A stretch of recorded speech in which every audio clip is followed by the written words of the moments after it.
ત્વમેવ સર્વમ મમ રંગદેવ. દત્ત ભાગવતનું બિરુદ પામેલ શ્રી રંગ અવધૂત શ્રી વિરચિત શ્રી ગુરુલીલામૃત ગ્રંથ આવાગમનના ફેરામાંથી મુક્ત કરાવે છે. જાણે બ્રહ્મરસાસ્વાદે ભર્યો નર્યો ગ્રંથ સાધ્યંત.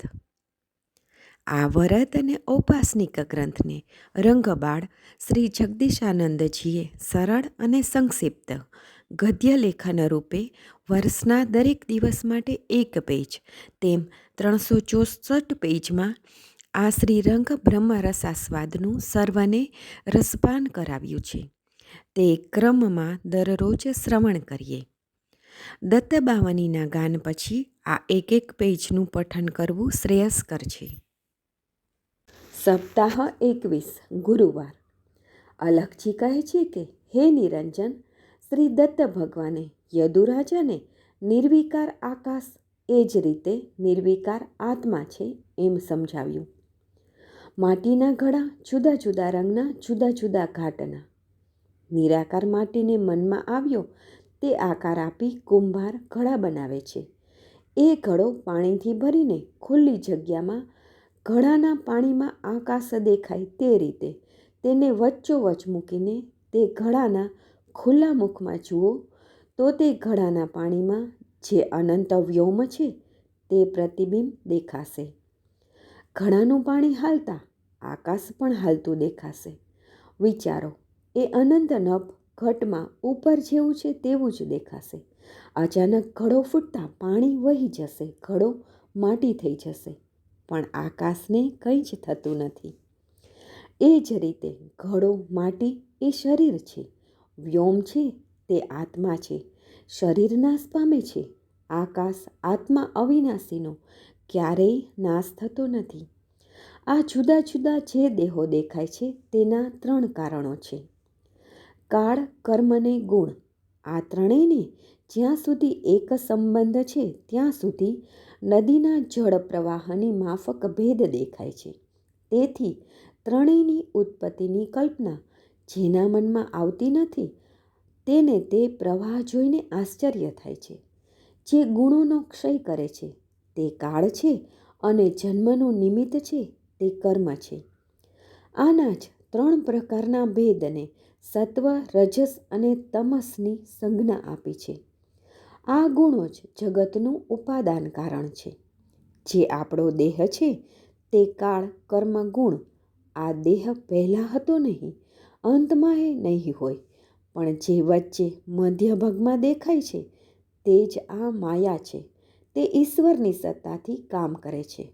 આ કાળ, કર્મ, ગુણ આ જે ઉપાદાન છે તેના ભિન્ન ભિન્ન ભાગ થાય છે ત્યારે આ દેહ મૃત્યુ પામે છે, પણ આત્મા મરતો નથી.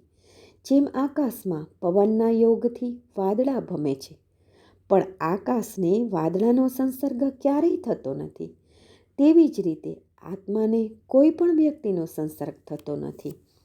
તે સર્વવ્યાપક છે અને તે જ અવિનાશી, બધાનો નિયંતા સંચાલક છે. જેમ ઘડો ફૂટતા ઘટાકાશનો નાશ થતો નથી, તેમ આત્મા અખંડ એકરસ, અમર અને સ્વયં પ્રકાશિત છે.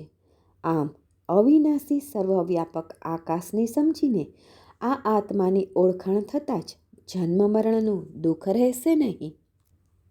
શ્રી દત્તે યદુને આકાશ તત્વને સમજાવ્યા બાદ ચોથા ક્રમે પાણીને પણ ગુરુપદે માન્યા છે. તે જલના સદ્ગુણ સારને સમજાવે છે. તેને આપણે પણ સમજીએ. એક ગીતની પંક્તિ છે: પાની રે પાની તેરા રંગ કેસા, જિસમેં મિલા તો લગે ઉસ જૈસા. કેવી સહજ સરળ ભાષામાં મુમુક્ષુની વાત બતાવી દે છે. મુમુક્ષુએ બધા પર પ્રેમ રાખીને વર્તવું, કોઈની સાથે પક્ષાપક્ષીમાં ઉતરવું નહીં, સદા મિતભાષી બનવું, બધાની સાથે હળીમળીને એકરૂપ થઈ જવું. જેવી રીતે કોઈ રળિયામણું સ્થળ હોય અને તે સ્થળે અતિ શુદ્ધ, નિર્મલ, શીતળ જળ વહેતું હોય તેવા સ્થાન પર બધા જ જીવો તેની તૃષ્ણા છીપાવી તે સ્થાનમાં શાંતિ આનંદ પામવા આવે છે.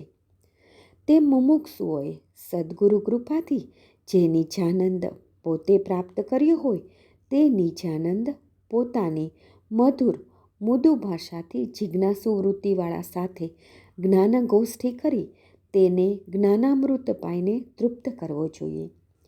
તીર્થોનું જલ અતિ પવિત્ર કહેવાય છે. તેમાં સ્નાન કરવાથી પાપી ભ્રષ્ટ જીવ પણ પવિત્ર થાય છે. પણ જળ ક્યારેય ભ્રષ્ટ થતું નથી. તેમ મુમુક્ષુઓએ પોતાના આત્મજ્ઞાન દ્વારા અજ્ઞાની અહંકારી જીવાત્માઓનો ઉદ્ધાર કરવો જોઈએ. આખા જગતમાં જલ એ જ જીવન છે, જલ એ જ અમૃત છે. છતાંય તે જલની મદદથી લોકો અનેક ધંધા કરી લાભ ઉઠાવે છે. જેમ પાણી પોતાનો કચરો તળિયે રાખી બીજાના મળને ધોઈ નાખે છે, તેમ મુમુક્ષુઓએ બીજાના પૂર્વ સંચિત કર્મોનો નાશ કરવો જોઈએ. જ્ઞાનીએ મુક્તિને વરીને પોતાના દેહને પ્રારબ્ધાધીન રાખવા જોઈએ. નિરાભિમાની થઈને ભક્તોને સન્માર્ગે ચઢાવવા જોઈએ. પોતે તો મુક્ત છે જ, એવી રીતે બીજાને પણ મુક્ત કરવા જોઈએ. જેમ પાણીને જો એક જગ્યાએ ભેગું કરવામાં આવે તો ગંધાઈ ઉઠે છે, તે વહેતું હોય તો સ્વચ્છ રહે છે. મુક્ત પુરુષે પણ એક સ્થળે ન રહેતા સદા વિચરણ કરી શરણાગતનો ઉદ્ધાર કરવો જોઈએ. આમ પાણી પાસેથી સદા વહેતા રહી સૌનું કલ્યાણ કરવાનો સદ્ગુણ પ્રાપ્ત કરવો જોઈએ. એક જ સ્થાને સંચય રહેતા પાણી જાણ, થાય યુક્ત દુર્ગંધથી વહેતા નિર્મલ માન. તેમ સાધુ પણ તું માટે સુગ્ને એમ, છોડી આગ્રહ સ્થાનનો સદા વિચરવું તેમ. શ્રી ગુરુ લીલામૃત અધ્યાય 53 દોહરા 25-25. ચોથો ગુરુ પાણી. અવધૂત ચિંતન શ્રી ગુરુદેવ દત્ત.